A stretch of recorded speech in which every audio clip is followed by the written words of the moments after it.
O que isso mudou em você? Acho que 4 coisas básicas. Clareza, transformação, alinhamento de propósito e destino profético. Eu posso aqui explicar cada uma delas. Legal.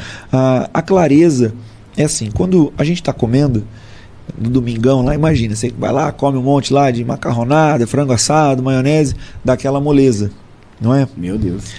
E o fluxo sanguíneo seu está sendo redirecionado todo para o seu estômago, para o seu aparelho digestivo, para digerir aquela comida. Quando você já está algum tempo sem comer, o seu fluxo sanguíneo ele não é redirecionado para o seu estômago, para o seu intestino, para fazer a digestão da comida.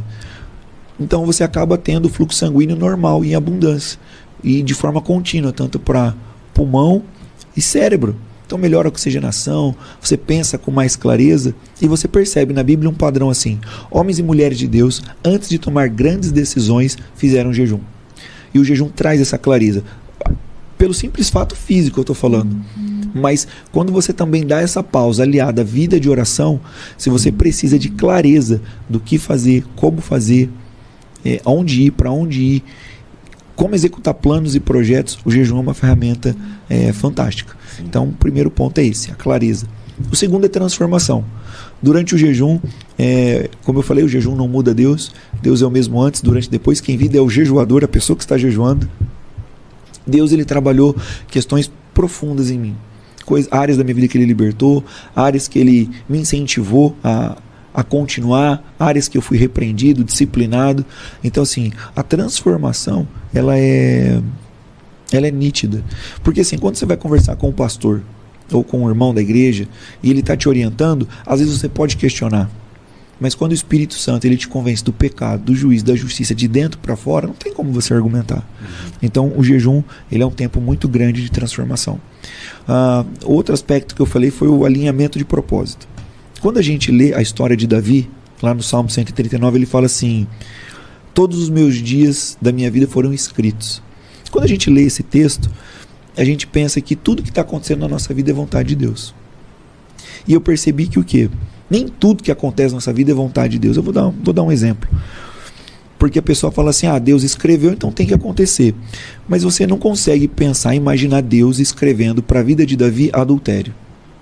O planejamento da morte de Urias. Deus não escreveu isso para ele, não determinou isso para ele.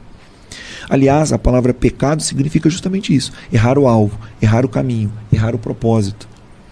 Quando Deus ele escreve uma história para nós, como um pai tem expectativas sobre o filho, ele espera que quando a gente cresça, a gente cumpra aquele plano que ele traçou para nós.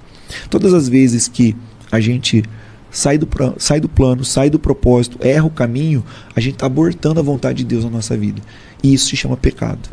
É por isso que o pecado ele é tão destrutivo e avassalador, porque é uma rota, é um atalho que não estava previsto no plano original. Então é importante a gente alinhar sempre o nosso coração com o propósito de Deus. E eu percebo que durante o jejum parece que existe uma sintonia maior entre nós e Deus, entre mim e Deus no caso, né? Então eu percebo que é como se eu estivesse fazendo um download. É como se as informações dos céus começassem a baixar no meu coração e eu começasse a alinhar o meu propósito com o propósito eterno de Deus. Aquilo que ele pensou e sonhou para mim antes mesmo de eu nascer, né? E o quarto é o destino profético. E as 3 características anteriores refletem nisso.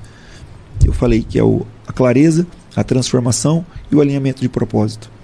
O destino profético nada mais é aonde Deus quer nos conduzir para estar. Eu não estou falando de um lugar físico. Pode até ser um lugar físico, mas é um lugar em Deus. Você vê isso com Adão. Quando Deus chega lá no Jardim do Éden e ele pergunta, Adão, onde você está?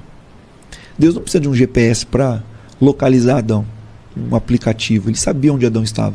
Era uma pergunta assim, Adão, onde você está que você não está onde eu te coloquei? Você caiu daquele lugar de graça e amor que eu reservei para você. A mesma coisa acontece com o povo no Egito. Deus fala, olha, sai dessa terra, eu vou levar vocês para Canaã. Deus fala isso para Abraão, sai da tua terra, deixa tua parentela e eu vou te levar para uma terra que... E faz as promessas para Abraão. Nós percebemos que todas essas características são destinos proféticos. Deus tem um lugar para nós. Sim.